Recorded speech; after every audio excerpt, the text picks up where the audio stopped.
देखिए, मैं यही कहना चाहूँगा आने वाली यूथ के, क्योंकि आज का जनरेशन आपको पता है कि सब नशे में जा रहा है, मोबाइल की दुनिया में जा रहा है, ये सबको पता है। हम लोग इंटरनेशनल लेवल के साथ है अभी, ऐसा नहीं कि हम पीछे और वो आगे, और आज हम उनके साथ कॉम्पीट कर सकते हैं। हमारे पास अच्छे टैलेंट और अच्छे स्टूडेंट्स हैं यहाँ से। मैं हमेशा कहता हूँ और वापस ये कहूँगा कि जिस तरीके का देश का या पूरी दुनिया का माहौल है ना, सेल्फ डिफेंस हर एक बच्चे को आना चाहिए।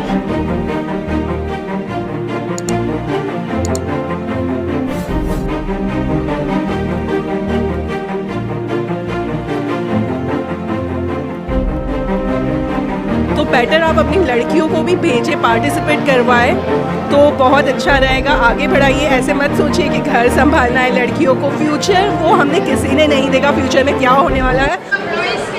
प्रहारी मुंबई न्यूज़ में आपका स्वागत है दोस्तों। इस वक्त आप देख सकते हो मेरे पीछे यहाँ पर बहुत सारे बच्चे जो है मार्शल आर्ट्स के इस कंपटीशन में, उन्होंने स्टेट लेवल के कंपटीशन में हिस्सा लिया है। यहाँ पर जो है SMBP कमांडोज ने ये प्रोग्राम को ऑर्गेनाइज़ किया है।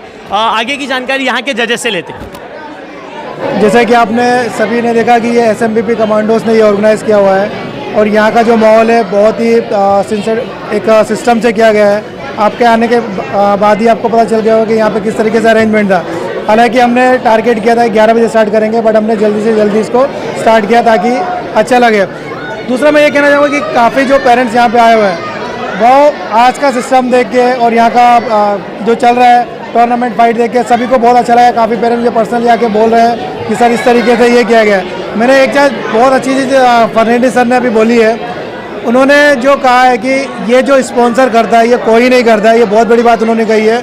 और मैं भी यही कहना चाहूँगा कि इस तरीके का जो टूर्नामेंट ऑर्गेनाइज करते हैं ये हम लोग खुद अपने पास से मिल के ही करते हैं। इसमें नो लॉस नो प्रॉफिट का हिसाब रहता है। कभी कभी ऐसा तो है कि ये हमारी जेब से ही जाता है, तो इसमें कोई प्रॉफिट नहीं होता है। तो पेरेंट्स ये ना समझे कि ये बिजनेस के हिसाब से हम कर रहे हैं, तो ऐसा कुछ भी नहीं है। सिर्फ हमारा उद्देश्य यही है कि बच्चे इसमें आगे बढ़ के खेलें और अच्छे लेवल पे जाएं, क्योंकि काफ़ी गेम्स है, नेशनल इंटरनेशनल गेम में जा सके, लेकिन वो कम से कम यहाँ तक तो आए, उसके बाद हम देखेंगे कि बच्चा कैसे आगे बढ़ता है। नसीम सर, यूथ को आप क्या मैसेज देंगे, आने वाले यूथ को, आने वाली जनरेशन को जो मार्शल आर्ट्स की तरफ और दूसरे स्पोर्ट्स की तरफ इनकरेज हो? देखिए, मैं यही कहना चाहूँगा आने वाली यूथ के, क्योंकि आज का जनरेशन आपको पता है कि सब नशे में जा रहा है, मोबाइल की दुनिया में जा रहा है, ये सबको पता है। यहाँ तक कि आने वाली जनरेशन ऐसी हो गई कि मेरे पास जो बच्चे आते हैं वो भी ये देखते हैं कि उनको थोड़ा सा भी कुछ टच हो गया, उनके पेरेंट्स बोलते हैं नहीं सर मेरे बच्चे को मत कराओ, लग जाएगी चोट। जब तक बच्चे को आप बाहर नहीं निकालोगे, बच्चों को हम आगे कैसे बढ़ाएंगे। तो मैं यही यूथ को संदेश देना चाहूँगा कि आप डरे नहीं, एक भरोसा करके कोच के पास लेके आए ताकि हम उनके एक अच्छा भविष्य दे सकें, एटलीस्ट फिटनेस में। तो यही मैं कहना चाहूँगा कि आप लोग सही से आएँ और कंटिन्यू प्रैक्टिस करें। इसमें कितने बच्चों ने पार्टिसिपेट किया और फ्यूचर प्लान क्या है आपका? ये जो पार्टिसिपेट हुआ है इसमें कम से कम 350 बच्चों ने पार्ट लिया है, और फ्यूचर प्लान यही है कि हम इस तरीके का टूर्नामेंट और ऑर्गेनाइज करें जिससे भविष्य को, छोटे बच्चों को और बड़े बच्चों को आगे खेलने का प्लेटफॉर्म मिल सके। मुझे बहुत गर्व लगता है कि जो टूर्नामेंट हो गया बहुत अच्छा है। उनको मैं नदीम सर का बहुत कॉन्ग्रेचुलेसन देता हूँ। आई होप बहुत अच्छा लगता है। I am very proud. Thank you. पहली बात तो ये है कि ये बहुत इम्पोर्टेंट होता है कि खेलना, खेल कूद के आदमी बड़ा बनता है। मजबूत तब हो जाता है जब वो टूर्नामेंट में आएगा, प्रैक्टिस करेगा और अपने आप को यहाँ पे दिखाएगा कि परफॉर्मेंस क्या है। एक्सरसाइज इम्पॉर्टेंट है, हंसना इम्पॉर्टेंट है, खेलना इम्पॉर्टेंट है। ऐसे टूर्नामेंट जो रखते हैं कोच लोग, इनको बहुत मेहनत करनी पड़ती है। ये लोग बिना स्पॉन्सरशिप करते हैं, इनको अपना जेब में से लगा के इस तरह का माहौल बना के करना पड़ता है। इनको कोई गवर्नमेंट या कोई संस्था से ऑफिशियली कोई स्पॉन्सरशिप मिलता नहीं है। लो, इतना बड़ा इवेंट इतने मैग्नीट्यूड में करना, इतने बच्चों को लाना, ये बहुत बड़ा चैलेंज होता है कोच का। और कोच जो सोचते हैं ना कि हमको पैसा कमाना चाहिए, और लोग जो सोचते हैं कि ये पैसा कमाना नहीं, इधर नो प्रॉफिट नो लॉस के हिसाब से टूर्नामेंट होते हैं। और बच्चों का ये स्टेपिंग फर्स्ट स्टेप है जहाँ से ये नेशनल, स्टेट, नेशनल, इंटरनेशनल खेल सकते हैं। और ये इन लोग के लिए बहुत बड़ा एनकरेजिंग और बहुत बड़ा अपॉर्चुनिटी होता है। सर, ये जो स्टेट लेवल मार्शल आर्ट्स का प्रोग्राम शाओलिन मार्शल आर्ट्स ने आज जो रखा है, उसको लेकर आप इनको क्या कहेंगे? पहली बात तो जब मैं यहाँ आता हूँ हर प्रोग्राम को शाओलिन और इनके कम्फूज और इनके कमांडोज भी प्रोग्राम जो टूर्नामेंट्स होते हैं बहुत बढ़िया होते हैं, डिसिप्लिन होता है, बच्चों को एक अपॉर्चुनिटी मिलता है, साथ साथ प्रोत्साहन भी होता है हमारे वक्त में मैं अभी बोल रहा था ना, हमारे वक्त में ऐसे मेडल्स नहीं थे, ऐसे ट्रॉफीज़ नहीं थे, हमारे लिए एनकरेजमेंट कुछ नहीं था। और जो आज इन बच्चों को मिलता है एक बहुत बड़ा एनकरेजमेंट है, एक ट्रॉफी है, मेडल है, सर्टिफिकेट है, कोच लोग इतना मेहनत कर रहे हैं, सेफ्टी लेवल के ऊपर ध्यान दिया जाता है। हमारे टाइम पे सेफ्टी लेवल नहीं था, दे दान छूटे गिरान मार मार के तोड़ के एक एम्बुलेंस नीचे होता था तो हम लोग नीचे जाते तभी हाथ और पैर टूट। आज सेफ्टी लेवल को बहुत ध्यान दिया जाता है, टेक्निकलिटीज़ को बहुत ध्यान दिया जाता है और हम लोग इंटरनेशनल लेवल के साथ है अभी। ऐसा नहीं कि हम पीछे और वो आगे, और आज हम उनके साथ कॉम्पीट कर सकते हैं। हमारे पास अच्छे टैलेंट और अच्छे स्टूडेंट्स हैं आज के। यहाँ पे जो आज टूर्नामेंट हम लोग ने ऑर्गेनाइज़ किया बहुत ज़बरदस्त है, बहुत अच्छा है कि ऐसा टूर्नामेंट कहीं देखा नहीं गया है। यहाँ ये टूर्नामेंट में डिसिप्लिन सबसे बड़ी बात है, डिसिप्लिन बहुत अच्छा है, स्टूडेंट्स बहुत अच्छे हैं। और हमारे ज़माने में जैसे कि सर ने कहा था कि हमारे ज़माने में कोई सेफ्टी था ही नहीं। अभी तो पैड लगाए हुए हैं, सेफ्टी गार्ड पहनते हैं, नी गार्ड पहनते हैं, हेड गार्ड पहनते हैं। उस ज़माने में हमारे टाइम पे नहीं था। मैं 1980 से प्रैक्टिस कर रहा हूँ और जब का और अब में बहुत फ़र्क हो गया।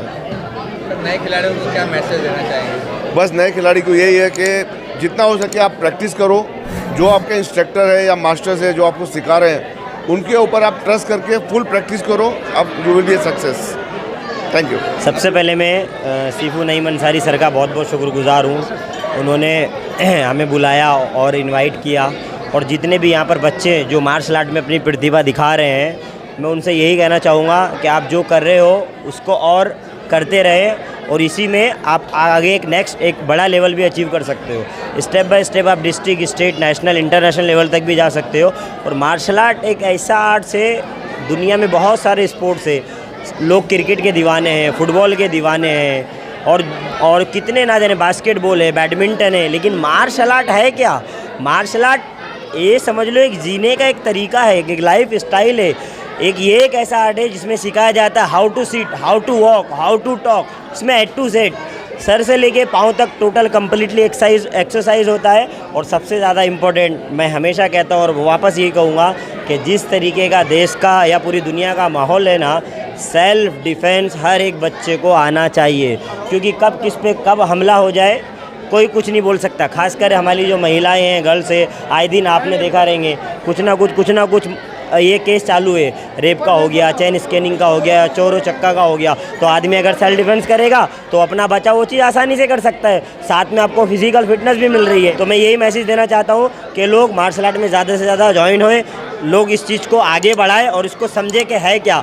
सब ने सोचा मार्शल आर्ट, कराटे, कुंफू मतलब मारने पीटने का जरिया, वैसा है ही नहीं। जब आप आओगे इसमें करोगे आपको खुद मालूम पड़ जाएगा ये किसी को नुकसान पहुंचाने के लिए नहीं है, ये सिर्फ और सिर्फ अपने आप बचाव के लिए है और फिटनेस के लिए। बहुत बहुत शुक्रिया। वापस से मैं नईम सर का धन्यवाद कहना चाहूँगा। मैं ये बोलना चाहूँगा कि जिस तरह के अदर स्पोर्ट्स हैं जैसे खो खो, कबड्डी, ये अदर्स गेम जैसे जूडो वगैरह है, उसी तरीके से जैसे कराटे वगैरह, कुंफू, इसमें हम लोग को गवर्नमेंट सपोर्ट नहीं मिलता है। गवर्नमेंट को आगे आना चाहिए हमें सपोर्ट करने के लिए, क्योंकि ये इतने एक्सपेंसेस अपने जेब से डाल के ये सब करना, और उसमें भी ये होता है बच्चे भी वो अफोर्ड कर पाते हैं कि नहीं कर पाते। उसमें कई सारे बच्चे जिनका वो मनी इशू होता है, पैसे का इशू होता है, वो अटेंड नहीं कर पाते और फिर बैकआउट कर लेते हैं। मैं ये चाहूँगा कि गवर्नमेंट मदद करे हमारी, ख़ासकर कुंफू को, कराटे को, क्योंकि वो हम लोग का स्पोर्ट्स में काउंट नहीं करते हैं। स्पोर्ट्स में काउंट करते हैं तो थोड़ा हमें कुछ बेनिफिट होगा उसे। जैसे बच्चा कुछ गोल्ड मेडल मारे, यहाँ से गोल्ड मेडल मार के जाता है, वो अपने बच्चे लोग को, अपने मॉम डैड को तो खुशी होती है, एरिया को खुशी होती है, पर उसके आगे पता नहीं चलता है कि उसका क्या होने वाला है। तो गवर्नमेंट सपोर्ट रहेगा तो कितने बड़े लेवल तक जा सकता है। यहाँ पर एक लिमिट आ जाती है ना कि कुंफू में आया, कंपटीशन खेला, घर पे गया, बस वहीं तक रुक जाता है। ऐसा कुछ गवर्नमेंट की तरफ से होना चाहिए हमें कि कंपटीशन के जो एक्सपेंसेस आते हैं और जो एंट्रीज़ के पैसे भरने होने होते हैं, जो बच्चे अफोर्ड नहीं कर सकते हैं, गवर्नमेंट की तरफ से हेल्प होनी चाहिए। मैम, आज जो है आपके हस्बैंड नसीम अंसारी जी ने एक बहुत ही बड़ा प्रोग्राम SMBP कमांडोज के थ्रू यहाँ पर रखा था। आप देख सकते हो कि कैपेसिटी कम पड़ रही थी, कहीं ना कहीं जो पार्टिसिपेंट्स थे बहुत ज़्यादा थे। क्या कहेंगे आप, कितनी खुश हैं? मैं बहुत खुश हूँ और सर हमेशा ऐसा ही करते हैं और बच्चों का सबसे ज़्यादा ख्याल रखते हैं। सर बहुत मेहनती हैं और अपने स्टूडेंट को सब में बहुत अच्छा रखते हैं। जी मुझे तो बहुत ज़्यादा खुशी हो रही है और ये काफ़ी अच्छा है और बहुत ही मतलब लाजवाब एकदम नंबर 1 और एक मेरे हिसाब से तो बहुत अच्छा है। मेरी खुद की लड़की है जो 6 साल की है, उसको भी मैंने पार्टिसिपेट करवाया and she won a gold medal जीत कर आई है वो।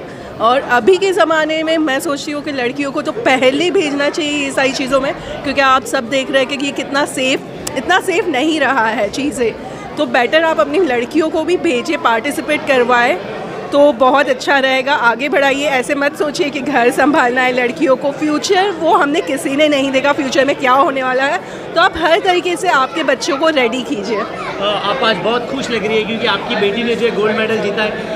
आप दूसरे वुमेन्स को क्या मैसेज देंगी जो सेल्फ डिफेंस को लेकर मैं ऐसे बोलना चाहूँगी कि सबको सीखना चाहिए। अगर आप सोचो कि अगर क्या है मैं कहीं नहीं जा रही हूँ तो मुझे क्या ज़रूरत है, मैं तो घर पे ही बैठ रही हूँ। मगर frankly speaking future is unpredictable. आप अपनी बोलते हैं ना, अपनी सुरक्षा अपने आप आज किसी के भरोसे आप नहीं बैठ सकते, तो आप खुद भी सेल्फ डिफेंस सीखिए। आपके घर के बच्चों लोग को या रिलेटिव्स को, फ्रेंड्स को मोटिवेट कीजिए। एज एक फिज़िकल फिटनेस भी हो जाएगा आपके लिए और आप सेल्फ डिफेंस भी कर पाएगी और फ्यूचर में अगर ऐसा कुछ हुआ तो आप किसी को हेल्प भी कर सकते हैं।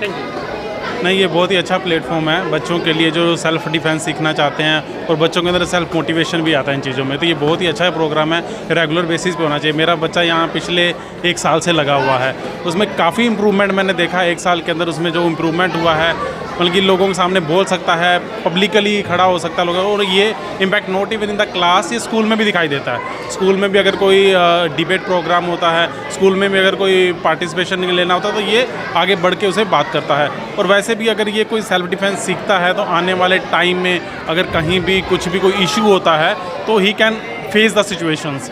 तो ये एक बहुत अच्छी चीज़ है। और ये प्रोग्राम जो हुआ ये वाकई में काफ़ी मतलब कि एक कोरोना काल के बाद ये काफ़ी टाइम बाद हुआ है। मैंने क्योंकि 1 साल से देख रहा, सर से बात भी कर रहा था कब होने वाला है। सर ने बोला भी अभी टाइम है, टाइम लगेगा अभी इस चीज़ में। पहले रेगुलर होते थे बट कोरोना में अभी ये दोबारा से शुरू हुआ है। तो ये काफ़ी अच्छी चीज़ है कि अपने हर बच्चों को हमें इसमें इन्वॉल्व करना चाहिए कि उनके अंदर मतलब ये काफ़ी कॉन्फिडेंस बिल्डअप होता है। तो एक अच्छी चीज़ है। और यहाँ पे अरेंजमेंट बहुत अच्छा था, मतलब कि हर चीज़ से जजेस ने भी बहुत फेयर डिसीज़न दिया है, जो मुझे लगा कि काफ़ी फेयर डिसीज़न है। इसमें वो पार्शियलिटी नहीं है कि आप इधर क्यों या इसी ऑर्गेनाइजेशन क्यों इसी में, तो ऐसा नहीं है। बिल्कुल फेयर डिसीज़न है कि कहाँ से भी आए हैं लोग, उनको ओपनली पार्टिसिपेशन हुआ है और रियल बेसिस पे उन्होंने डिसीज़न दिया है। तो काफ़ी अच्छा